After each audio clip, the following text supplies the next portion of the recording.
All right. Had to clear up some space.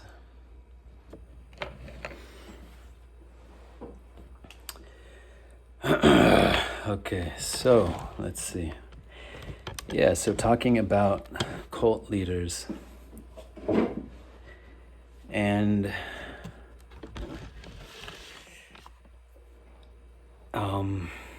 yeah, that these are often charismatic people, so some kind of a gifting of usually intelligence could be one component, capacity to read people, capacity to convey ideas in a meaningful and captivating way, charming, etc. I mean, I'm sure there are different kind of psychological or characterological profiles for some of these people, but just sort of prototypically, you know, that they're, and that's not bad to have those gifts. Those gifts in and of themselves are not bad. But what distinguishes perhaps, and let me just talk this through out loud here, talk this through out loud. Perhaps what distinguishes a leader who could be seen as part of a healthy group versus a cult leader in an unhealthy group,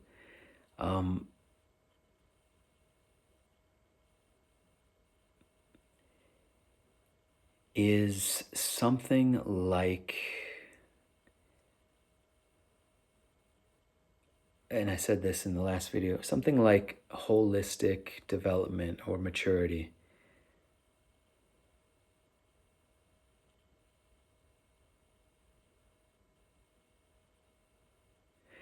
And we quickly come into some kind of deep perennial questions around this topic, or some deep territory, deep questions, because one of the questions I have, and one of the things that I explore, and I kind of toggle through different ways of looking at this, one of which I laid out in the previous one, is the more conventional, and I guess you could say hierarchical power structure way of analyzing a cult group, with a cult leader, kind of a close-knit inner group.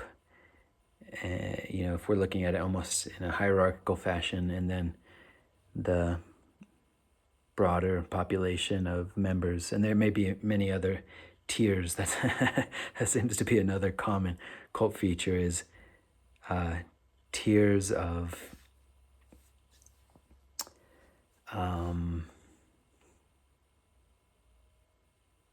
development, or tiers of there are tiers within the organization. The more you commit and the further you go into it, the higher the tier. That's a feature in some. But so that would be kind of one model, and that's a useful model in some ways, clarifying in some ways, especially when we're looking at questions of accountability and wrongdoing, etc. There can be some helpful in that way. There is at least another model, I'm sure many models, ways of looking at this, conceptualizing of this. And one of the ways that I think of it is, or see it, is cult as a phenomenon, cult as a sort of social, religious, cultural, political, whatever, phenomenon. Almost in the same way that you would look at a weather pattern as a particular phenomenon. So you've got a climate, you've got the whole atmosphere, but then within that you've got these discrete eddies, these discrete configurations, these discrete patterns of weather.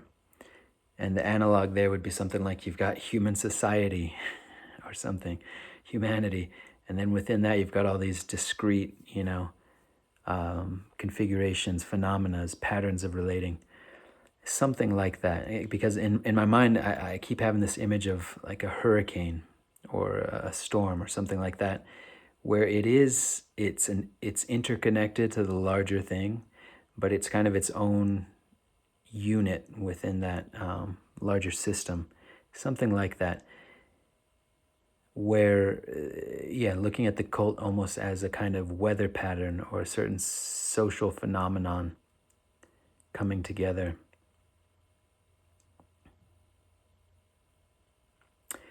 And this way of looking at it is not as clean in terms of individual accountability. It doesn't have to conflict with it at all. I think it just reveals some different facets, different dimensions of the experience, ways of understanding it. Yeah, so again, that image of like a hurricane spinning or a certain storm, coming together, spinning. And the reason I bring that one up is because it's, let me see if I can get this saying right. Something like the whole is greater than the sum of its parts. It's sort of that idea that there's a certain gravity, a certain momentum that starts to happen in these groups. And I've referenced earlier this idea of a lifespan of a cult or of a religious group.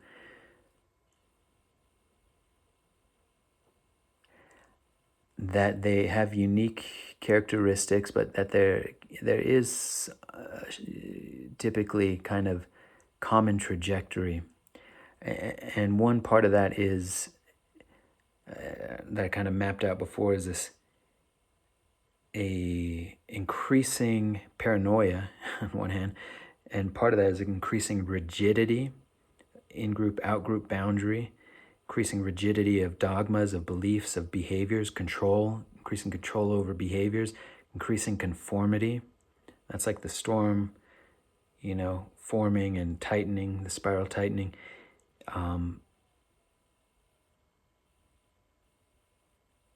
Increasing conformity. There's something else I wanted to say in there. An increasing puritanical ethos.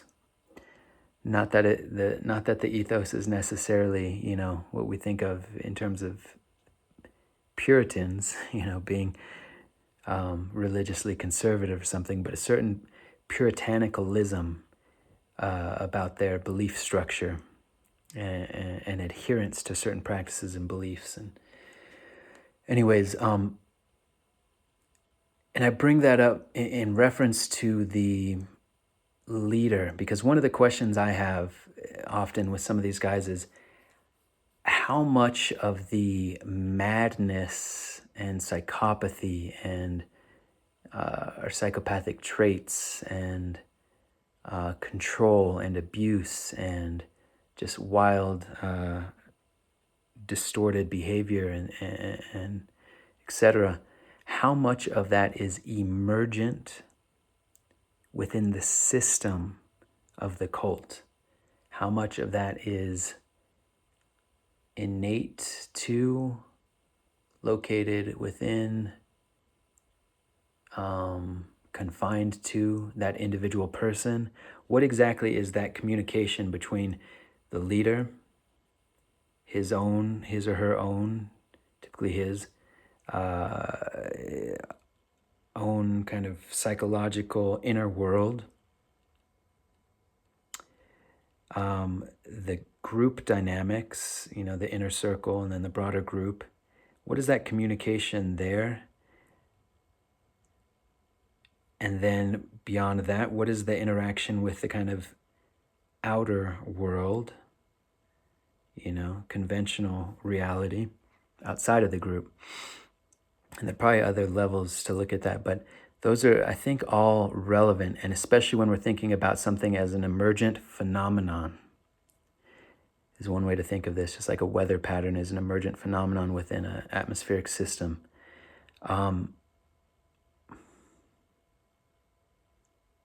Atmospheric system, I don't know. Anyways,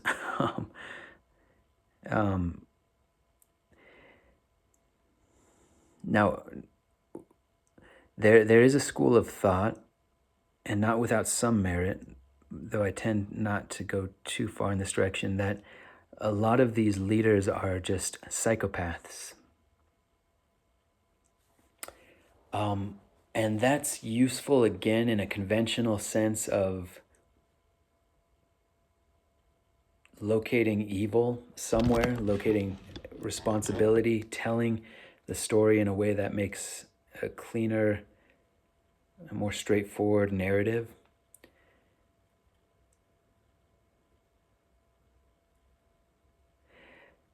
And there's something good about that, and it's not necessarily untrue. I mean, again, I come across this issue of signifier and the signified. Would that be the right way to describe this?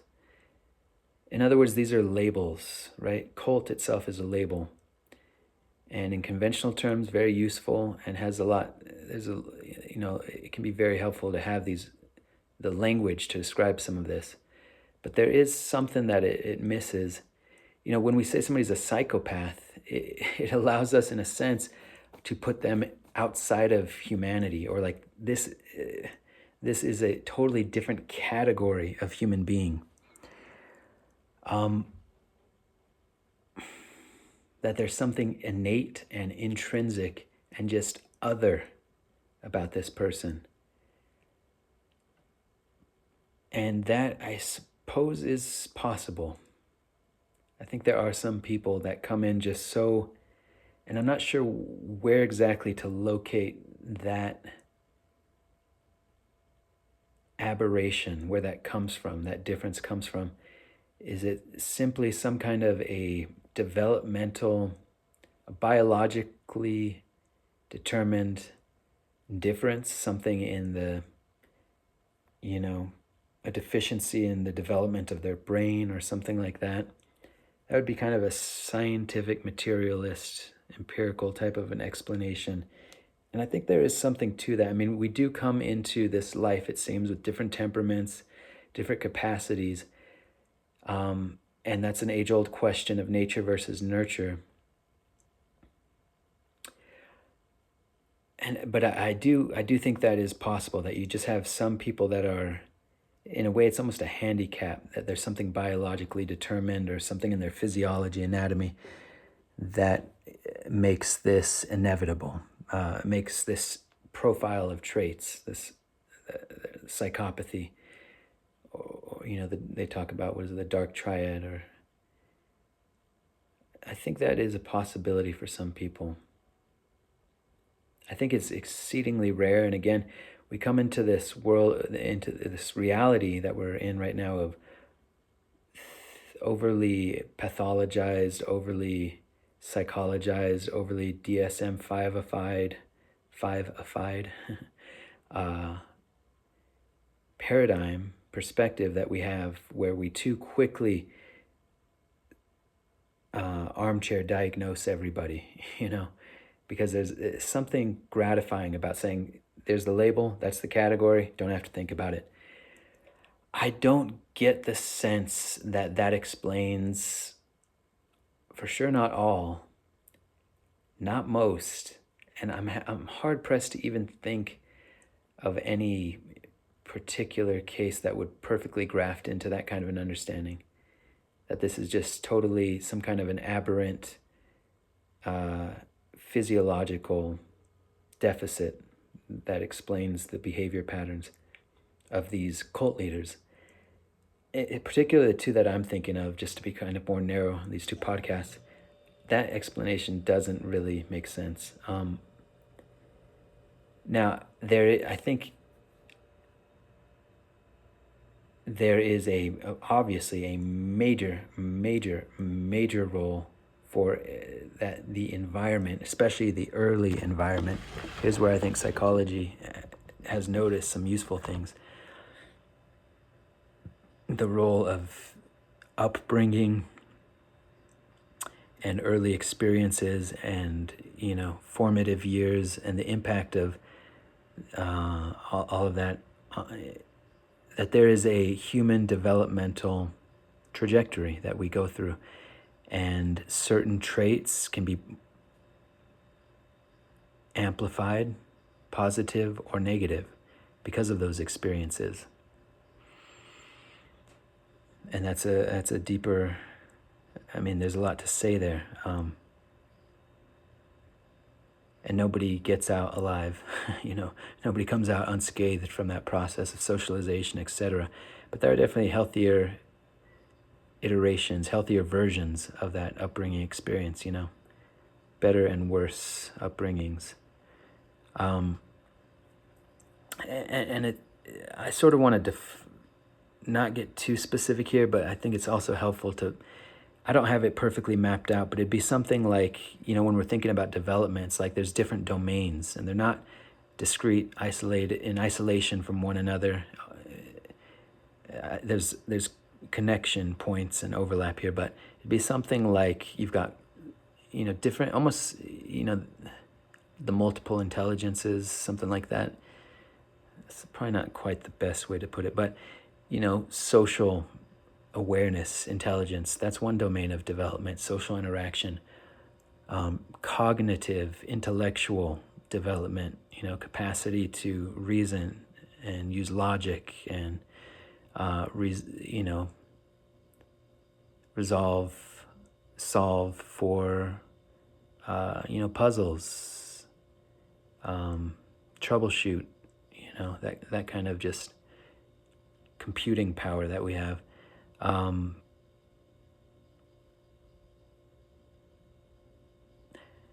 I think spiritual development is a domain. And some of these teachers often are quite gifted in that area. That's part of what's so confusing and dangerous and awful.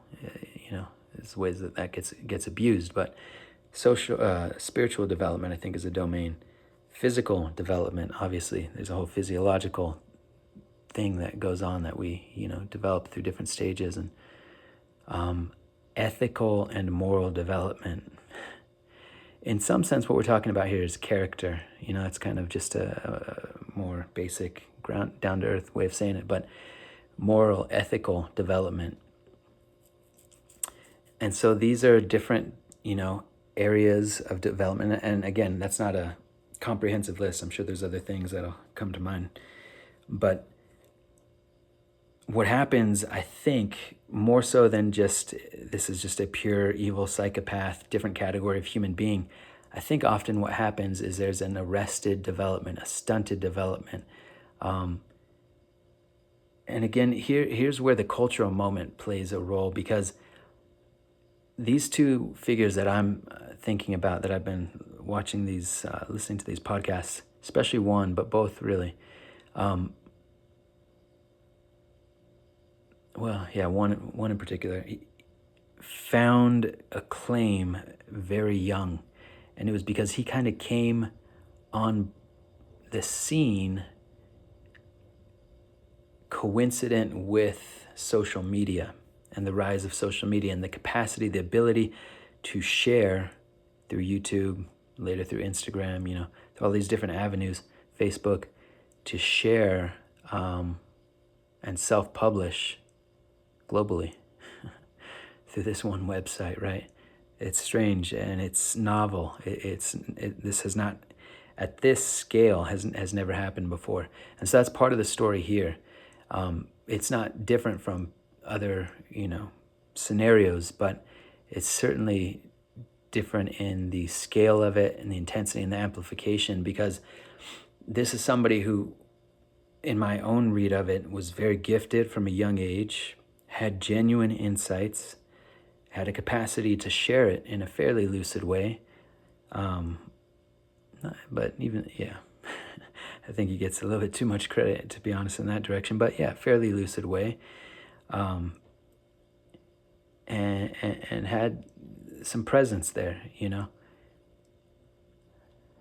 But because of a couple of things, one, he found an audience very young and started getting acclaim and started getting reinforcement for his capacity as a teacher, his role as a teacher, a purveyor of truth, a purveyor of knowledge, a purveyor of insight. You start to, when you're in that focal point of getting some notoriety, getting some acclaim, getting some recognition, getting a following, that tends to reinforce that particular skill set. In other words, you're getting recognition and positive feedback for a particular skill set that you're putting out there. And so there's a back and forth, there's a reinforcing, and there's an amplification of that light, you could say, of that gift.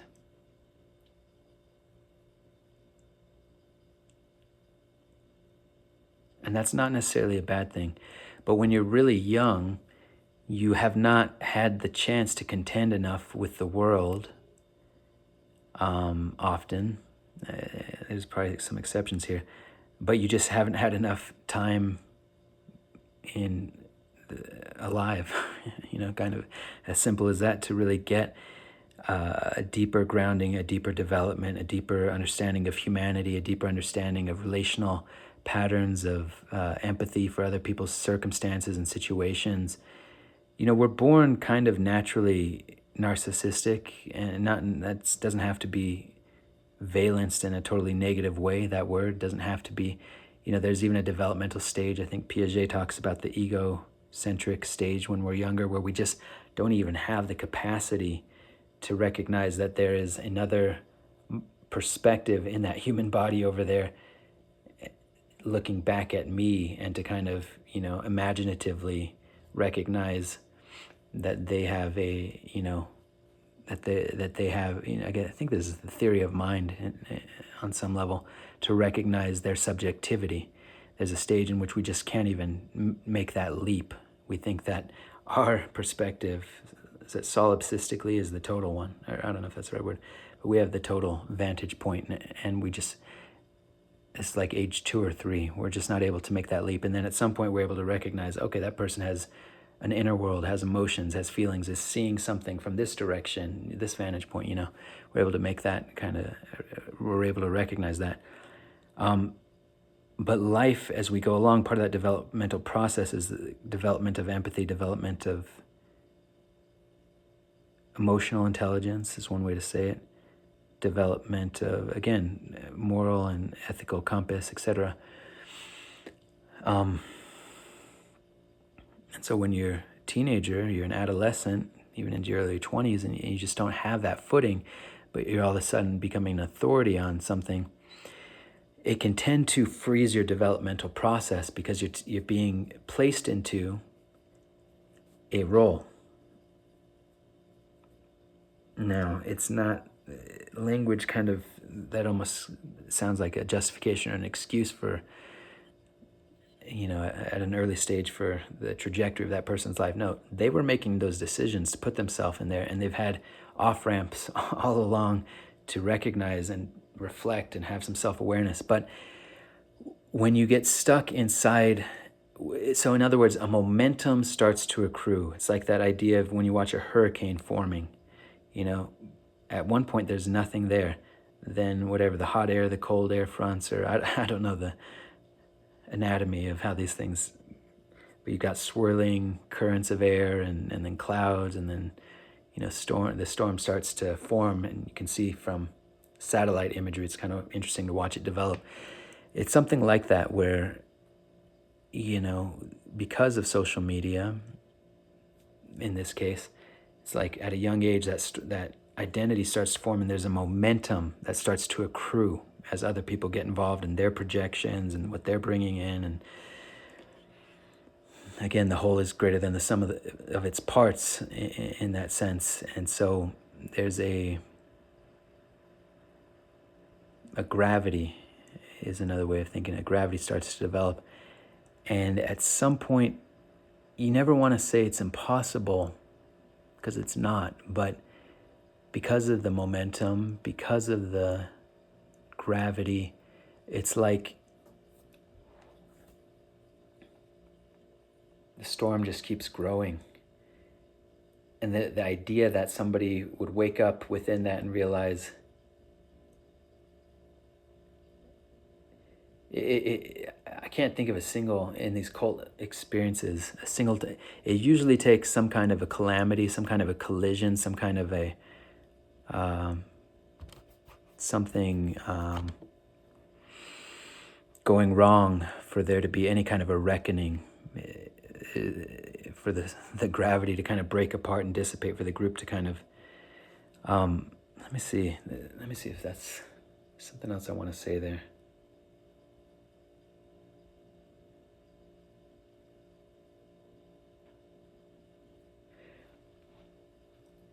And so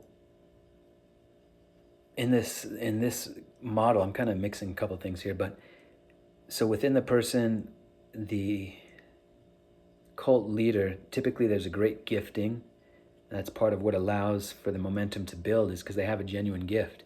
And you'll often hear stories, especially in the early days of groups, people getting saved, people having big experiences, people having genuine healings and just miraculous, big things happening, and having sincere, good, healthy, positive experiences. But because there's unaddressed development on the one hand, another way to say that is immaturity, another way to say that is wounding, what I was calling in the other video, narcissistic wounding. What happens in that pressure cooker, in that storm, is the light gets amplified and the shadow gets projected, gets amplified and projected as well. Maybe in direct proportion, I don't know, I'd have to think about that. It's like this idea I've heard, what you do not transform, you will transmit. It's something like that. Richard Rohr, I don't know where he got that from, but, and so you've got all this untransformed material. And let me step a second back from that. So part of it is just with this particular teacher, I'm thinking of immaturity and kind of getting locked into a certain momentum before a more holistic development had happened. And when you're in a teacher role, the unhealthy version of that is I have to maintain dominance. I have to maintain altitude over people. I have to maintain this role, and any breach of that is too dangerous to my identity. And so the idea of healing or development almost becomes, is like an allergy to that, because it challenges the role and the power and the status of the teacher. Doesn't have to be that way, but often is. With this guy in particular, because I've heard followers refer to him as a psychopath, and there are traits there for sure. So on the one hand, I think it's immaturity, and that there's a larger context with social media and other things.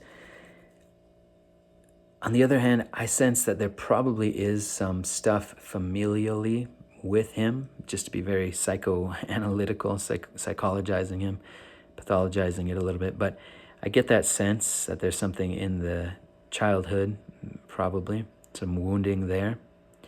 I think it's also possible there are certain predispositions, almost like you have alcoholism as a predisposition, certain personality flaws, whatever, could be predispositions, but that then get reactivated and reinforced depending on the environmental inputs. In other words, they're not determinative or fated to be that way, but it can go down that path if they're not attended to. So I think it's a combination of factors that's a little bit more complex than just saying somebody's like a psychopath and just born this way or something. Again, I think probably those people do exist. I don't get that that's the case here or with the other one.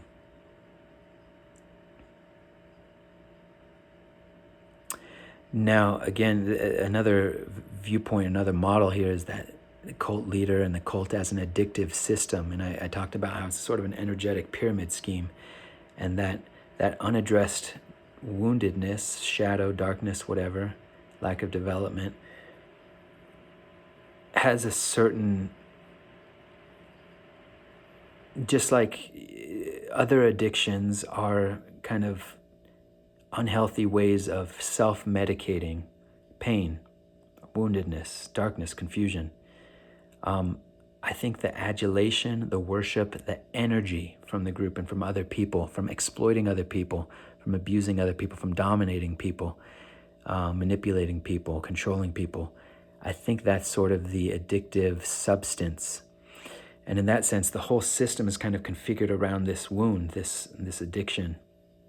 Not just that, because again, there's a light component here that, there's a gift there that is giving something too, but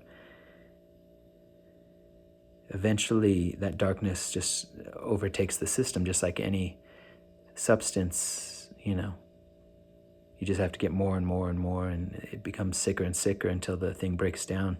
And that breakdown is usually quite messy and painful, if not tragic. And let me see what else I want to say here.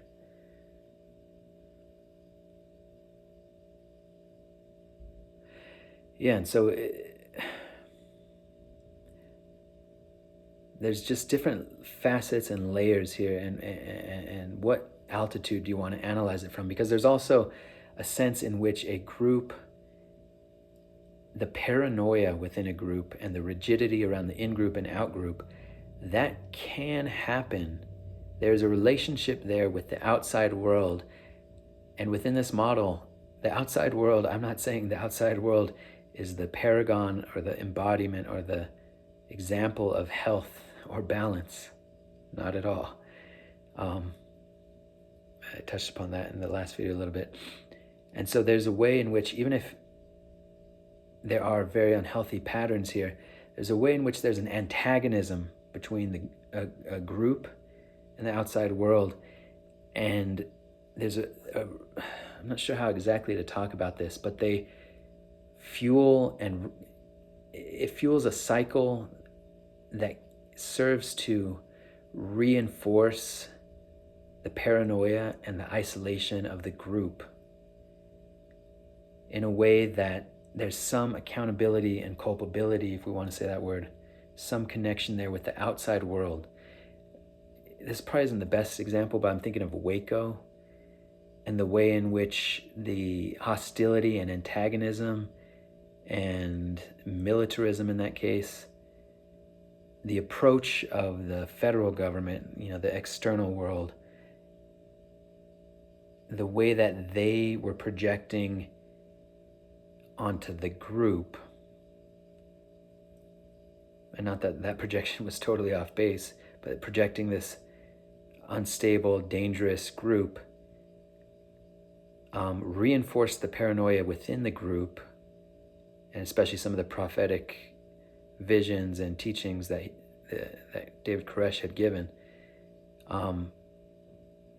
and unnecessarily amplified the momentum of the group in an unhealthy direction. That's probably not the best way to say it, or even the best example. But I mean, I guess another way to say that is there are other ways of negotiating and interacting and interfacing with the group that could have de-escalated, could have diffused, could have ended up with a much less tragic outcome. It's not to say that the federal government was totally in the wrong. No, that group there was some crazy stuff happening, cult-like stuff happening. David Koresh, unbalanced, etc. But there's a relationship there that often deepens the dysfunction of the group, the interface with the outside world. There's some kind of a back and forth there. The inner group, and it's usually maybe just one person sometimes. Often I've noticed, I haven't thought a lot about this, but it tends to be a male figure, and then there's often a female kind of enforcer, enabler. But there's usually kind of a small group around. If this were, we're thinking about it in the addiction model, these are the enablers. And in a sense, everybody in the group is complicit in the enabling of the dysfunction and of the addiction. Not all with the same level of accountability. Again, I've tried to say that, say that at length, but you don't want to lose sight of that, again, because that's your power as an individual, is that you don't have to be complicit. You can wake up out of the group. You can wake up out of the trance. That's your power, is your accountability, your responsibility.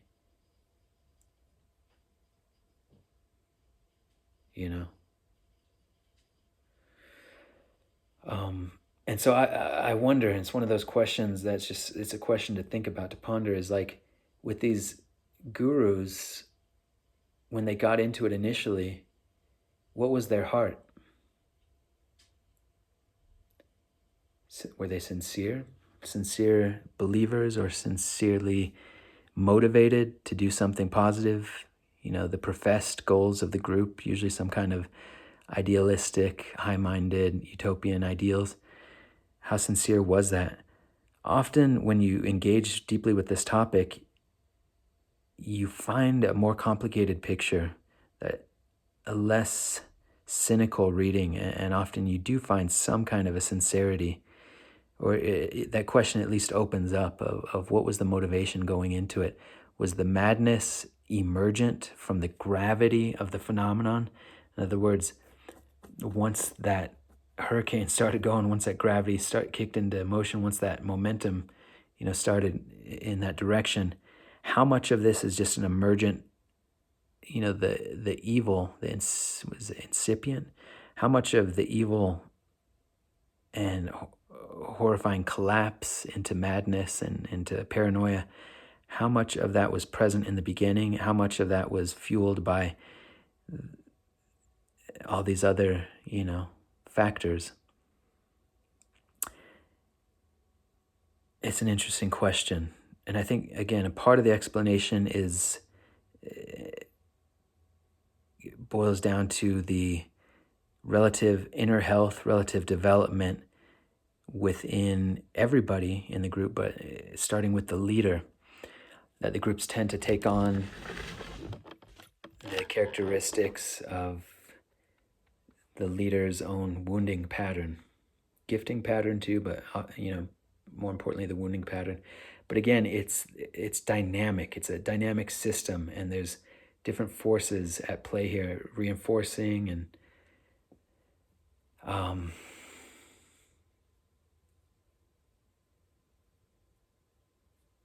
yeah.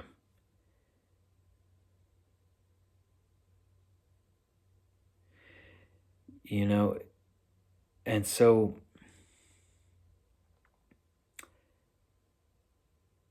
and part of why I want to bring in some other ways of looking at this is because I think it's healthy to see behavior and behavioral traits on a spectrum, and not to have such rigid categories where we just say psychopath, narcissist, It's like, no, let's go a step deeper here and try to analyze it a little bit deeper. But also because reflecting on that within ourselves individually. And I mean, one of the good things, and maybe this isn't the healthiest realization, I don't know, but something that feels kind of nice is when I watch this, it gives me a better proportion of, I'm not that bad of a person, Again, that's part of me recognizes that's probably not the healthiest. That comparative game is probably not the healthiest way to development. But sometimes, you can get kind of down on yourself, like I'm just a no good, whatever, awful person. And then you see, it's like, thank you, Lord, that for whatever the reason, however we want to analyze it, that I am not in that position of such deep dysfunction, such deep ill health, and causing that scale of pain. Not that I don't cause pain, not that I haven't caused pain, for sure.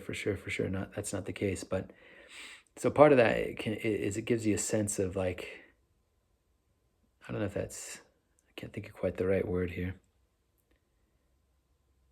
Almost like when the appeal of watching a Jerry Springer back in the day, or one of those shows, is like you feel a little bit less crazy about yourself and your own life and flaws, etc. But on the flip side of that is recognizing it's like, but for the grace of God go I. And can I see, even if it's not at that extreme, and thank God, thank you, Lord, for that protection from that kind of dysfunction. Even if it's not that extreme, can I see shades of some of those traits within myself? of the members in the group, the capacity to get lost that way, the capacity to perpetrate evil, the capacity to be hurt. Can I see shades of that in myself? Yeah. Can I see shades of the cult leader and the dysfunction there, and the possibility of becoming, how that could happen in a human life, and shades of some of those behavioral patterns within myself?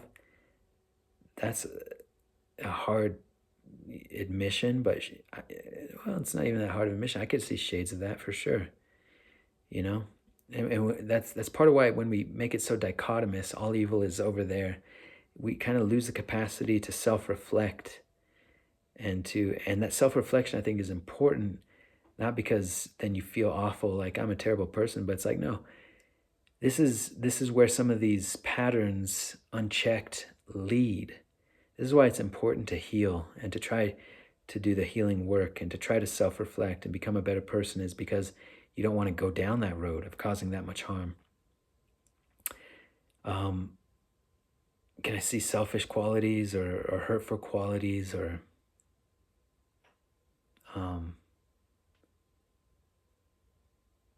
the need for approval, need for attention, need for adulation, need for identity, belonging? Of course. Immaturity within myself? Yes, I can. And so, anyways, so that's all I think healthy and helpful and useful. And there's a shadow there too, probably not the most important one, and it's not the worst one to have, but where you don't want to ever share your gifts because you don't want to harm people, because you recognize how much of a cracked vessel you are, right? And so you can become puritanical in the other direction of saying, I'm not going to get out there, I'm not going to say anything, I'm not going to try to do anything until I'm totally healed, until I'm totally balanced across all domains of development, until I'm done all the work, until it's just pure light flowing. And that's not going to happen. That's just not going to happen. Unfortunately, I wouldn't have designed the game this way, I don't think, but that's just not going to happen. That's not realistic. So I think the way to thread that needle, the way to walk that, is to do it with humility and self-awareness, self-reflection, to the best of your ability, Be aware of your ability, your gifts, and do your best to become more and more aware of those things that are darkened, in the shadows, deficits, etc. Anyways,